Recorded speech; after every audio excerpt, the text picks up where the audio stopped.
And when people are afraid, they're much easier to control.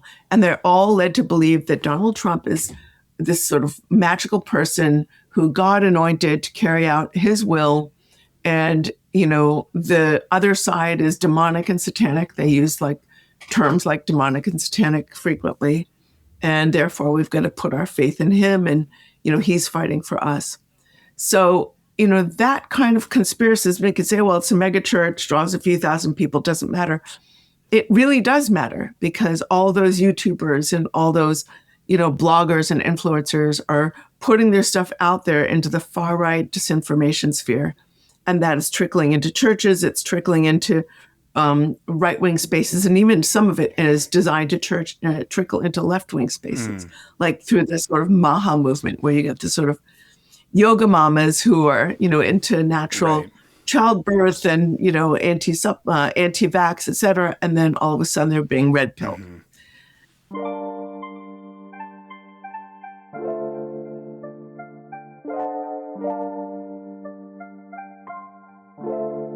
My guest today is Katherine Stewart. She is a journalist and author. Her most recent book is Money, Lies, and God: Inside the Movement to Destroy American Democracy. Katherine, welcome back to the show. Great to be here. Blake, thanks so much for having me. Thanks for coming on. The last time we talked on the air, I think, was maybe over 5 years ago. But so much has happened since then. We're well into Trump 2.0. We're recording this in February 2026, but your book, when I read it, I did get an advance copy, so I started reading it at the tail end of 2024. Your book came out at the beginning of 2025. There's so much incredible reporting in there, and it still helps us speak to and understand this moment, and that's what I really want to highlight. And where I want to start with your book is one of the things you provide is a number of categories or groups of people within these anti-democratic movements. And we're just going to launch right into it, because I know you've got a tight schedule today. But those 5 groups are funders, thinkers, sergeants, infantry, and power players. Can you break those down for us, and who are some representatives within those various groups? Sure. Thanks, Blake. I've been following this movement for 17 years. And as I was putting Money, Lies, and God together, I really wanted to think of a taxonomy of the movement as I sort of observed it and seen it evolve over time. So to start, I pay very close attention to the moneyed people, a group I call the funders. They are the beneficiaries of the massive concentrations of wealth at the very tippy top of the economic ladder over the past 5 decades. And listen, America has a lot of very wealthy people. They're not all funding this movement. But within that sort of subset of ultra wealthy, there is a sector that is investing much of their fortunes in these anti-democratic projects. I'm thinking about people like the Corkerys or Barry Side or the Wilkes brothers, Tim Dunn, members of the Prince DeVos family. Here's the thing about these folks. They're not any one type. Religiously, frankly, they're all over the place. And some of them aren't even that religious at all. But what they really agree on is the need to crush liberalism and what they call the administrative state, which really is the functions of an effective democratic government. They want economic policies that benefit their enormous concentrations of wealth that will make them even wealthier than they are. They want low taxes for the rich, protection of tax evasion strategies, and they also want protective policies for their monopolistic businesses. So they might call themselves pro-capitalist people, but they want those protective policies which actually squelch competition. So they're drawn to ideologies that tell them that they earned every single penny they have with their bare hands and they deserve it. They don't have an obligation to help anyone else in society. They have a right to rule and others have a duty to obey. So that's the funders, right? Now, on the other pole, right, we have a group I call the foot soldiers, the rank and file voters. And Christian nationalism is arguably the single most important piece of the anti-democratic reaction broadly, because it motivates a lot of those foot soldiers, a lot of those rank and file voters. A lot of them might not themselves identify as Christian nationalists. They might not say, I'm a Christian nationalist, but with their actions, with their votes, they're actually lending support to a Christian nationalist agenda. Right. They're sort of not themselves. It's like you can think of Christian nationalism as like fascism, right? Not everyone who contributes to bring that about is a quote unquote fascist, but it's like a dynamic that affects political systems, not necessarily a full-fledged agenda. Right. And so then, there are these other categories, a cadre of leaders, political pastors, national activists. I call these cohorts the sergeants and power players, and they're the ones who are often driving the agenda. So, for example, you look at people leading organizations like Ralph Reed or Tony Perkins, or someone like Leonard Leo, who has served as a money man for the religious and has played an outsized role in sort of shaping the courts. Those are the sort of, I would say, called power players. And then sergeants are the very political pastors who have, joined together to turn out their congregants to vote for a sort of pro-MAGA entity. And then I also, finally, the last categories of thinkers. Many of these intellectuals, or as I sometimes think of them, pseudo-intellectuals, are affiliated with a movement called the New Right.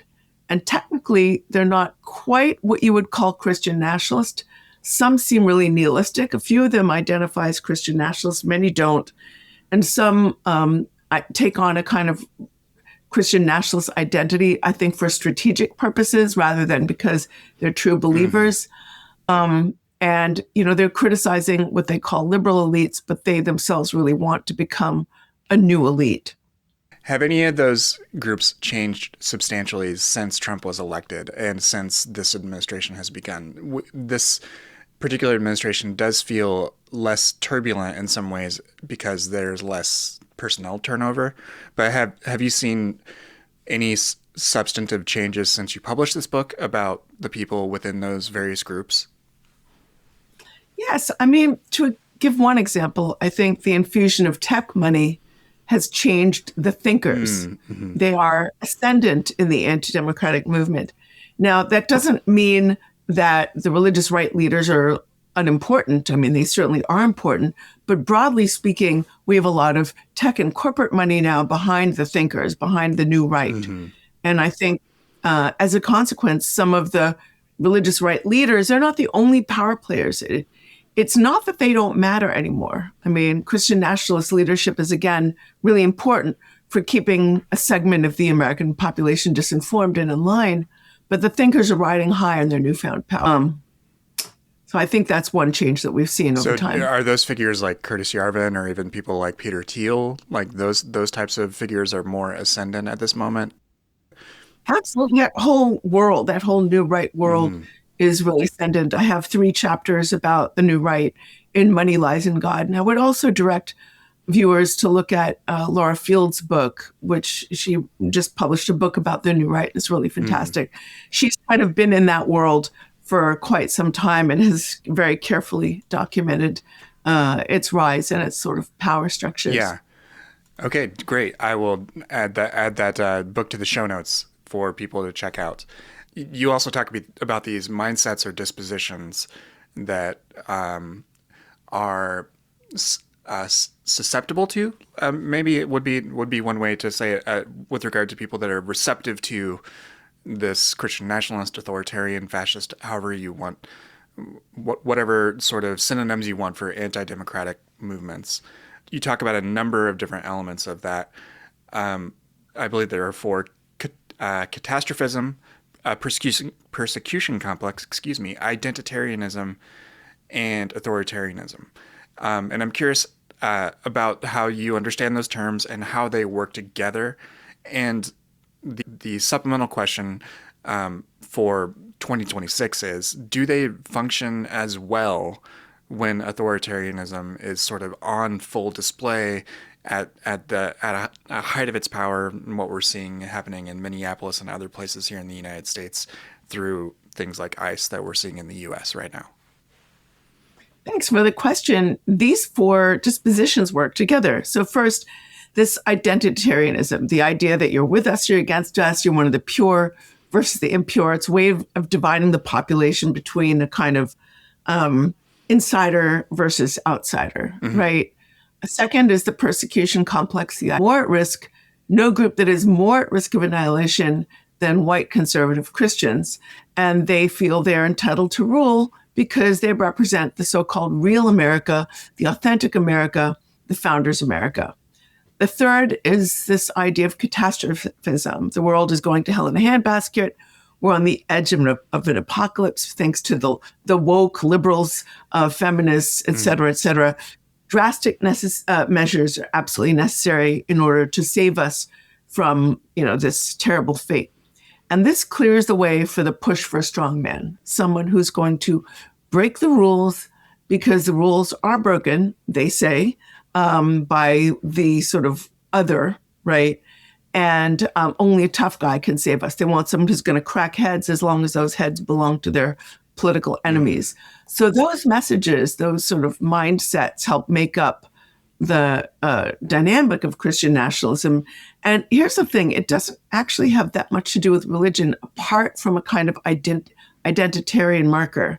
And that's what's so much of what's driving the MAGA movement today. But I want to talk a little more specifically about the persecution complex because of how important it is to this movement. So this is a movement that's always promoting the idea that conservative Christians are the most discriminated against people in American society. This belief has no basis, or this assertion, I should say, has no basis whatsoever. FBI studies, for instance, have shown over and over that Christians, particularly white Christians, are far, far less than any other group to experience discrimination or be targeted for violence, right? But these are key talking points that most of the right-wing information sphere is promoting at this point. These talking points show up in Donald Trump's speeches, in the speeches of his boosters and surrogates and allied politicians. This kind of idea shows up on Newsmax and Fox News and right-wing radio. This idea shows up in the pulpits of American conservative churches, right? And Christian nationalist churches. So it turns out you don't have to persecute people in order to make them feel persecuted. All you have to do is repeat over and over, telling them that their values are being maltreated and they are disrespected, and they eventually believe it. And basically, the tactical effect of these kinds of messages is a means of clearing the way for authoritarian leadership because, the MAGA movement claims to represent the people, and they say, you're being disrespected, you need us to fight for you. In the meantime, some of the richest men in the world are funding operations that are actually getting economic policies to increase their wealth and decrease the wealth of the rank and file of the MAGA movement.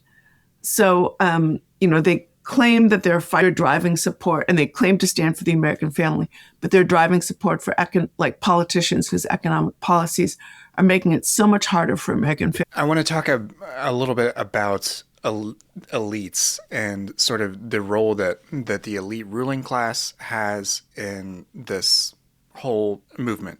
We've already talked about that in some regard, but one of the things that really stuck out to me in your book is that you point out the degree to which all of the people that are the thinkers and some of the funders are elites and have had placements and positions and studied at elite institutions.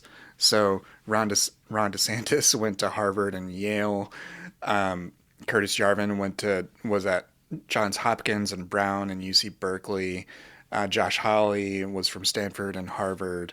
Vivek Ramaswamy was at Yale. Like, down the line, these people went to elite institutions, but then they play yokels on TV, or they and have worked for hedge funders. I mean, think about Peter Thiel, who basically, has been a key figure in supporting Vance and so many others in this movement. I mean, they are an elite themselves, and they want to be dominant. It's like an intra-elite struggle. Right. Yeah. And that was your turn of phrase, and I'm gonna quote a couple of lines. You say, when they talk about sticking it to the administrative state or fantasize about having their dictator buddy manhandle the libs, they seem to be dreaming about revenge on the people down the hall. They're going to show those professors, administrators, girls who wouldn't date them, and fellow students who were mean to them on their way up, who's who. And like, is it really that petty? Is it really they're so committed to their own power, their own "I'll show you," to the detriment of all others, to the detriment of the decay and decline of the administrative state and of the stability of Western democracies? Well, I think we can't overlook the role, like the fact that these folks exist in a bubble, right? They're repeating the same messages to one another. And I think they often believe it. They do. Some of them have come to believe that, some people have a right to rule. They do. Their funders do. And the functions of democracy are no longer working. Some of them have made it very explicit with books that assert that democracy won't give them the kind of power that they want and that they think that they need. And therefore, they'll just destroy democracy in order to create a kind of new oligarchy of like a Red Caesar, right? A kind of, and his allies. We can't overlook the role of money here. I mean, they've come close enough to this kind of enormous sources of wealth to feel its power and its seductiveness. Mm-hmm. So they've thrown their lot in with that sector of the billionaires who support this. They know they can sort of shore up their careers if they sort of mouth the right ideological talking points. And in doing so, they've thrown their lot in with Trump. And they've seen a huge payoff for themselves. And yeah, and you mentioned bubbles, information bubbles, and that is something that we all sort of reckon with or have to deal with in our own sort of information diet or media diet, as some people call it. As in your own families. Yeah, and there are. A lot of these people are architects and overseers of major digital networks and information ecosystems. Are there any sort of, and I am using this turn of phrase of like anti-democratic and pro-democratic. Are there any sort of pro-democracy networks that rival what we see at work, and whether it's something like, the very clear conservative takeover of Twitter, now X, that sort of thing? Is there anything that rivals what we see on the right, just on the other side of the equation? Well, there are a lot. There's a lot of progressive, liberal, and moderate money in America. And some of it is funding organizations that I would call sort of pro-democracy organizations. There's a enormous pushback in the legal community against some of the unconstitutional actions of the Trump administration. The lower courts, including courts like, dominated by, right-wing appointees, are pushing back to some degree. There is legitimate media in America. But, we all know about Fox News and, how much of our media has been turned into kind of propaganda sphere. And there's a whole world of media off to the far right of Fox News. When I was writing Money, Lies, and God, I attended a few gatherings of Reawaken America. You know what that is, right? But for those who don't, it's a gathering that takes sort of Trumpy gathering that takes place in mega churches around the country in the run up to the 2024 election. It was taking place every couple of weeks. Thousands of people would be drawn to these mega churches, including a ton of YouTubers and people, social media influencers on the far right. And they would echo every conspiracy imaginable. They're trying to replace real Americans with others, with illegals or whatever. They want to control every dollar you own. They're trying to microchip you and change your gender against your will. All of this nonsense, right? You go into those spaces and it's just like sort of far right madness, conspiracy fest. But the biggest, and JFK is still alive. I mean, I saw that. Roger Stone did nothing wrong. Like there's a lot of signs about that, like people wearing T-shirts, a lot of sort of Christian nationalist signs or messaging on the T-shirts, et cetera. The very interesting thing is that I don't think everybody who attends those gatherings believes in every single conspiracy. But what I can see is that they exist to confuse people, to make them afraid And when people are afraid, they're much easier to control. And they're all led to believe that Donald Trump is this sort of magical person who God anointed to carry out his will. And, the other side is demonic and satanic. They use like terms like demonic and satanic frequently. And therefore, we've got to put our faith in him. And, he's fighting for us. So, that kind of conspiracism, we could say, well, it's a mega church, draws a few thousand people, doesn't matter. It really does matter, because all those YouTubers and all those, bloggers and influencers are putting their stuff out there into the far right disinformation sphere. And that is trickling into churches. It's trickling into right-wing spaces. And even some of it is designed to trickle into left-wing spaces, like through this sort of Maha movement, where you get this sort of yoga mamas who are, into natural childbirth and, anti-vax, et cetera. And then all of a sudden they're being red pilled. So, yeah, I mean, that sort of far right disinformation sphere has really been incredibly impactful. And the movement is very deliberate about that. They know that if you can separate people from the facts, it makes them easier to control. And that goes, Blake, back to what you said about some of these billionaires acquiring really important media platforms. I mean, we're in just a couple of days ago, I think, with Jeff Bezos fired hundreds of people from the Washington Post. He acquired that asset, destroyed the op-ed page, turned it into sort of like, far right mouthpiece in a way. And now he's sort of destroying the newsroom capabilities. Think about the Ellisons, who acquired CBS amongst their other media properties and now have degraded that media property significantly, and they're suffering in terms of their ratings. Think about Elon Musk, who acquired Twitter in order to degrade it. So I think that that's deliberate, that kind of acquiring something like it's your plaything and then kind of destroying it, because what you're doing is you're destroying fact-based media, you're destroying fact-checkable information, you're destroying a kind of a commons, right? And we've seen this in so many features of our democracy. Unfortunately, if the far right wants to decimate the things that hold us together as a country and as a democracy.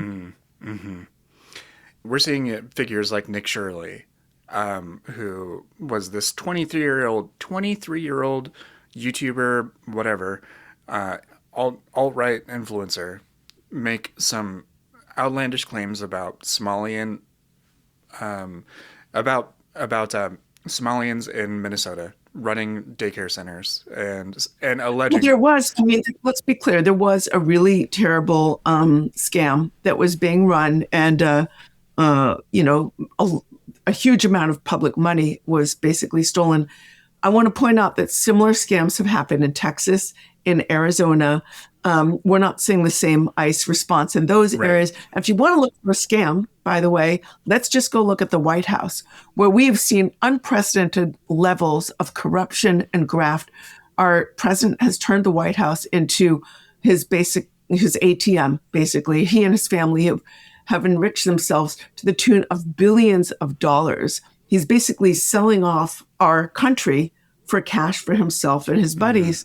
And so if they're looking for, and even something like the Trump phone, supposedly it was going to go into the mobile carrier game, like Ryan Reynolds and the smart media nonsense. Yeah, I mean, just look at the charter industry. There are so many, there are publications like the Orlando Sentinel, or there's a publication in Detroit, I think the Detroit Free Press and others, that have documented very carefully these charter network scandals, often run by people with a sort of more right-wing or religious sort of ideological orientation. So scams are terrible wherever they happen, whether they're happening in Minnesota or Arizona or in Washington, D.C. and the White House, and we should hold their perpetrators to account. But to use this as an example to target people who are often in this country under sort of some kind of legal basis for abuse, warehousing them in gulags where somebody is making money for every single day that body is in that place. They don't have access to lawyers or clean food or clean water, et cetera. I mean, that is a Right, disgrace. right. And my reason for bringing up Nick Shirley is that is like this he did cover something that may have, that, as you said, may have been grounded in facts, but he sensationalized it, and then that drove the Trump administration to respond with an outsized response that has led to well documented deaths, to all of these other things. Even the case of Liam Ramos, whose family has been, who went through the proper channels to receive the status that they had, and still is being targeted for deportation. Um, and I mean, that if my question. people are criminals, great. Like, go after them if they're involved in that, kind of graft or Right. abuse of government resources, great. But like that extends to people at the highest levels of Absolutely. government. And my what I am curious about is, do you think this is a turn, and that like now like, and I do remember at the beginning of the year uh some of the footage of like the Situation Room or the War Room, where Hexeth and others were monitoring what was happening in Venezuela. They had X up in the background because they're playing for to their crowds. And I've seen some people say like this is like our government is being run by influencers now. Like these people are just, they're doing it for the online clout, which is the silly. But do you see evidence of that in your lens, and how you're, that like that now these groups fought for so long and strived to capture the conversation, and now they themselves are captured by it? Yeah, I think that there are a lot of people making money off of this Mm, stuff. We also have to kind of understand the mindset um, for those who are still fully on board with his agenda. I think the ICE raids, in the view of many MAGA supporters, are a validation of their worldview, right? Not a challenge to it. They think that righteous Americans are being persecuted in a lawless society. And the fact that ICE has to sort of break down doors and target 5-year-olds, assault random observers, it kind of confirms that view. They think any resistance to ICE whatsoever is interpreted as a kind of liberal kowtowing to illegal immigration and support for mm, criminality. And but what I think this points to is the fact that for some, hard right religion is actually has less to do with religion than with a kind of punitive impulse. It's a desire to to punish perceived outsiders or evildoers or transgressors. Some of these folks are explicitly opposed to what they call woke Christianity, or they call it unmanly. It's frankly, this is a kind of social justice oriented Christianity, which is ironically how many, if not most, Americans understand their faith, but they're explicitly against it. They talk about toxic empathy and how too many Christians have fallen under the spell of too much empathy or something like that. And third, we're talking like the rank and file here. So they've been trained to escape to like scapegoat, others, right, for their problems. It's easier for them to blame immigrants, who are including those who are here on a legal basis, than the sector of reactionary than it is for them to understand how the sector of billionaires is promoting hard right economic policies and funding an anti-democratic movement, which is the real reason for a lot of the grievances that they seem to hold and share. mm, mm-hmm. I want to bring our conversation towards some more recent developments, which is just for the further release of the Epstein Files, and I do think there are certainly many ways to comment on the Epstein Files, and how this plays in, but some of the things that were revealed in the most recent tranche of released documents, which were numbered in the millions, was that Epstein himself was involved around the time of the inception of the very influential, politically incorrect, or or poll channel on 4chan. Like literally spoke to the admin who ran 4chan at the time, and the day after or the day of, poll was either started or reinstated, and that puts Epstein sort of at the genesis of that particular permutation of what we now know as the new right or the alt-right, like, how does that change how we account for the sea changes we've seen in politics since poll was established and started sort of spreading its influence? Well, the reporting is still coming out. I don't know enough about it yet to comment specifically on these files. I hope that this is the launching point for 1,000 fantastic book deals. I look forward to reading those books. But whatever comes out, I think the big story is what we already know, right? We have an administration and a government that is committed not to finding out the truth about what is the most appalling sexual abuse and pedophilia and corruption ring in recent memory, but they're committed to protecting and defending the perpetrators. That in itself is something really astonishing, but it's already clear. So whatever we find out, we know that we can't trust this administration or this Department of Justice to do anything but hide and perpetrate an absolutely appalling injustice.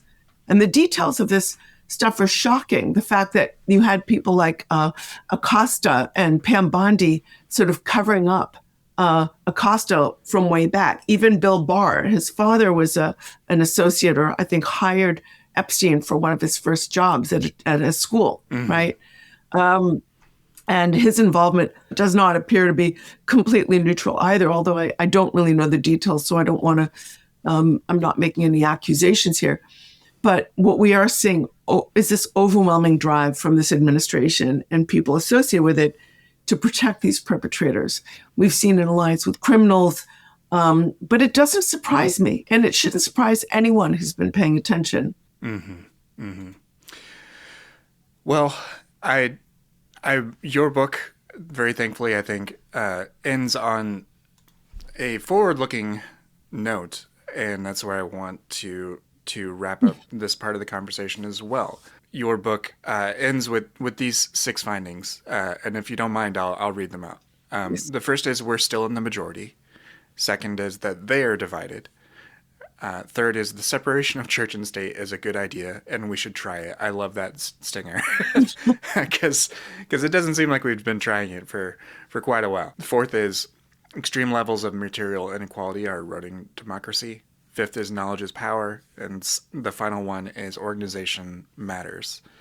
And from your perspective at this point, in early 2026, I'm curious how your thoughts on how we continue to respond to such a well-coordinated and funded assaults on democracy and the other norms that have just been under constant assault during this second administration for Trump. Thanks for asking. You know, it's interesting. I'm a journalist and not an activist. There are people who specialize in how to get engaged politically. And there are a lot of folks like that out there, and they have a lot of different ideas. I mean, my job as a journalist is really to document what's happening. But I think I've observed the field long enough to say something about the kinds of goals and strategies people should have if they want to restore American democracy. We need serious reforms. They're going to be required. And we need reforms in terms of our media ecosystem, our approach to the economy, the legitimacy and integrity of the courts, and the functioning of Congress. We need, in a sense, a kind of new reconstruction. I will say, I feel comfortable talking about the importance of voting. I think that, I remember Ralph Reed, one of the movement's very seasoned strategists, saying at, in the run-up to 2016, he said, pay no attention to the polls, our numbers are shrinking. All that matters is who turns out on election day. And he's absolutely right about that. Yes, there's been what Ralph Reed called a Republican reapportionment advantage, which is a nicer way to put like race-based gerrymandering and voter suppression tactics.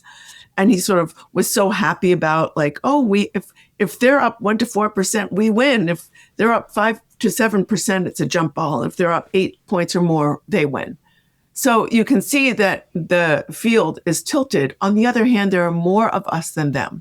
There are more Americans who would prefer to live in a functioning democracy with all of its quirks and imperfections than want to live in some kind of oligarchic, plutocratic run autocracy with theocratic features.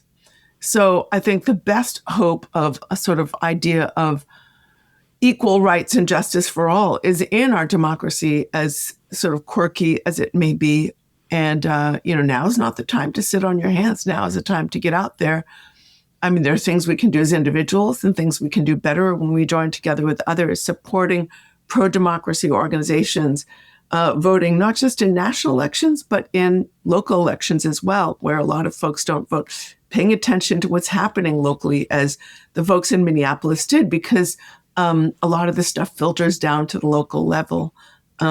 So pay attention to what's happening in your school district, in your town hall, like that kind of stuff is really important. And above all, like just, I think at this time where a lot of folks feel overwhelmed, form community, take care of yourself, take care of one another, because that's really what a democracy is supposed to do. Wonderful. Well, the most recent book is Money Lies in God, right here, also directly over Katherine's shoulder there. Katherine, thank you so much for joining me today and talking about your book and about what's going on here in 2026. Thank you so much. It's really great to chat with you.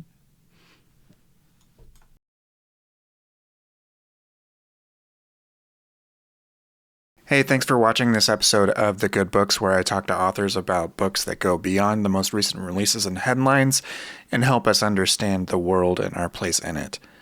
I really hope that you enjoyed this interview and that you be sure to, do all the YouTube and podcast things. Subscribe on YouTube, rate and review it over on Spotify and Apple Podcasts and all those things. You can also follow everything that I'm doing over at blakechastain.com. And we'll see you in the next one.